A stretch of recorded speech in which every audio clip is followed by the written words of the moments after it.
नमस्कार मंडळी, स्वागत आहे तुम्हा सर्वांचं रोशनीज किचनमध्ये. तर आज आहे किड्स टिफिन सिरीजचा एपिसोड नंबर 4. तर आज मी बनवली होती उसळची कोरडी भाजी. तर चला आपण इथे लगेचच रेसिपीला सुरुवात करूया. इथे मी फ्रीजमध्ये उसळ ठेवली होती. तर आता एका डब्यात काढून घेतलेली होती मी ती.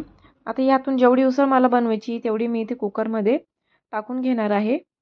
सुरुवातीला आपल्याला हे 2 ते 3 पाण्याने स्वच्छ धुवून घ्यायची आहे. तर प्रत्येक बुधवारी किड्स टिफिन सिरीज एपिसोड होत असते, तुम्हा सर्वांना माहितीच आहे. पहिले 3 एपिसोड पण अपलोड झालेले आहेत. तुम्ही जर अजून ते बघितले नसतील तर कृपया करून ते पण बघून घ्या. 2 ते 3 पाण्याने उसळ धुवून झाल्यानंतर कुकरमध्येच मी पाणी अजून टाकलं आहे. चिमूटभर हळद ॲड केली आहे आणि अजून अगदी चिमूटभर मीठ ॲड करणार आहे. याने काय होतं की उसळला कलर पण छान येतो आणि जी टेस्ट आहे उसळची तर मिठामुळे ती पण एकदम छान येते. तर कुकरचं झाकण लावून गॅसवर 2 ते 3 शिट्ट्या काढून घेणार आहे. म्हणजे तोपर्यंत आपली उसळ जी आहे ती व्यवस्थित शिजते आणि अगदी फक्त 5 ते 10 मिनिटातच ही भाजी रेडी होते. जोपर्यंत उसळ शिजते तोपर्यंत इथे कांदा आणि टोमॅटो मी बारीक कट करून घेणार आहे. तर एक लक्षात राहू द्या, जेवढी उसळ मी घेतली आहे तर तेवढी इथे पूर्ण मी कोरडी भाजीला वापरणार नाही आहे. कोरडी भाजी मी अगदी थोडीशीच करणार आहे, फक्त माझ्या मुलीच्या डब्यासाठी आणि बाकीच्या उसळची रस्सा भाजी इथे मी करणार आहे. त्यामुळे इथे एक मीडियम साईजचा कांदा घेतला आहे आणि एक टोमॅटो घेतला आहे. दोन्ही पण असे बारीक चिरून घेतले आहेत आणि यातले मी थोडंसंच कोरड्या भाजीसाठी वापरणार आहे, बाकी रस्स्याच्या भाजीसाठी वापरणार आहे. तर इथे मी तुम्हाला दाखवते. तर इथे आपली उसळ व्यवस्थित शिजली आहे. तर अशा पद्धतीने जर तुम्ही ही उसळ कराल ना तर एकदमच झटपट ही भाजी बनणार आहे आणि लहान मुलांना अशी जर कोरडी भाजी करून दिली तर त्यांना डेफिनेटली अशी भाजी नक्कीच आवडेल. तर इथं उसळ शिजली आहे तर साईडलाच मी एक छोटी कढई ठेवली आहे. कढईमध्ये 1 ते 1.5 चम्मच तेल ॲड करून घेणार आहे.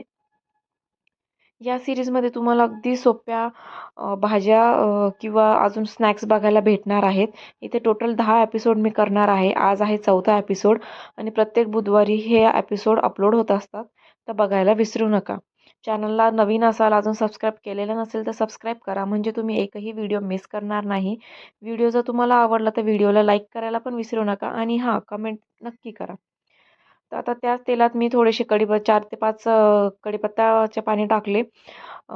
पाव चम्मच जिरे, पाव चम्मच मोहरी टाकली. हे व्यवस्थित तडतडल्यानंतर थोडीशी अगदी चिमूटभर हळद ॲड केली.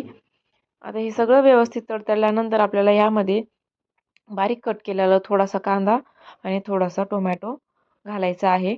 बाकीचा मी कांदा आणि टोमॅटो हे रस्स्याची भाजी करणार आहे. मिस्टरांच्या टिफिनसाठी त्यासाठी ठेवलेली आहे. तर कांदा आणि टोमॅटो आपल्याला व्यवस्थित फ्राय होऊ द्यायचे आहे.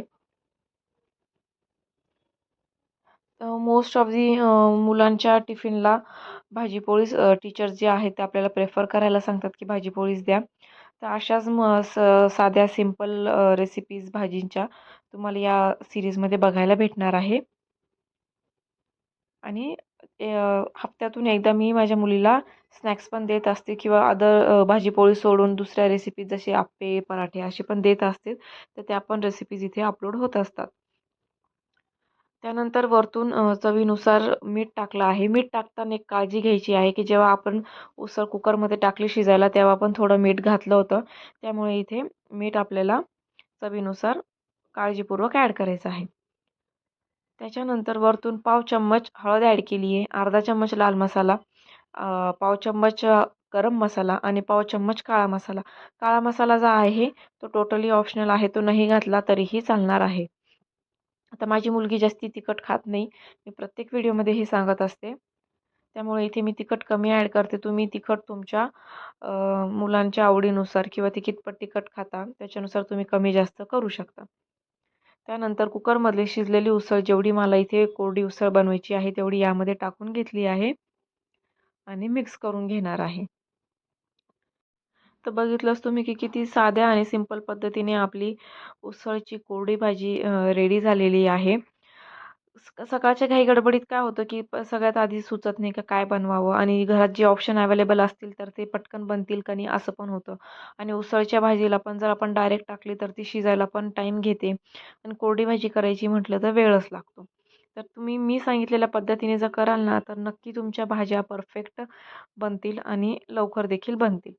तर वरतून अगदी थोडीशी कोथिंबीर टाकली होती मी आणि वरतून आता फक्त 1 ते 2 मिनिटासाठी झाकण ठेवलं होतं आणि इथे झाकण काढल्यानंतर आपली भाजी रेडी झालेली आहे डब्यासाठी. तुम्ही ही भाजी चपातीसोबत, पराठ्यासोबत पण खाऊ शकता, भाकरीसोबत देखील किंवा भातासोबत पण तुम्ही ही कोरडी भाजी जरी खाल्ली तरी खायला एकदम परफेक्ट लागते. एकदम टेस्टी लागते ही भाजी. तर अशा पद्धतीने नक्की तुम्ही ही भाजी करून बघा.